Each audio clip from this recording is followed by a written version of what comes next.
ఖమ్మం జిల్లాలో ఏ పోరాటం వచ్చినా ఏ సమస్య వచ్చినా నేను ఓపెన్గా ప్రకటిస్తూ ఉన్నాను. మా తెలంగాణ జాగృతి తరఫున ఎర్రజెండా పార్టీలన్నిటితో కలిసి ముందుకు నడవడానికి మేము సిద్ధంగా ఉన్నాం. రాష్ట్ర వ్యాప్తంగా కూడా ఐక్య ఉద్యమాలు వాళ్ళతో చేస్తూ ఉన్నాం. ఇక్కడ కూడా ఏ ఉద్యమాలు ఉన్నా ఏ పోరాటాలు ఉన్నా ఎర్రజెండా పార్టీ వాళ్ళందరినీ కూడా కలుపుకొని మేము పోరాటం చేస్తామని చెప్పి నేను తెలియజేస్తూ ఉన్నాను.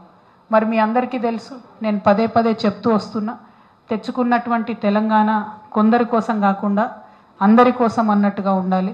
సామాజిక తెలంగాణ అనేటటువంటిది సాధించాలి. మరి ఏంటిది సామాజిక తెలంగాణ? ఖమ్మం జిల్లా ప్రజలకు సామాజిక తెలంగాణ ఎట్లా ఉపయోగపడుతుంది అంటే, ఖమ్మం జిల్లా స్వభావాన్ని మీరు ఆలోచించుకుంటే చాలా బ్యూటిఫుల్గా ఉంటుంది. ఇక్కడ ఆంధ్ర సంస్కృతి ఉంటుంది, తెలంగాణ సంస్కృతి ఉంటుంది, గిరిజన సంస్కృతి ఉంటుంది, ఆదివాసీ సంస్కృతి ఉంటుంది, అన్నీ కలిసి ఉంటాయి.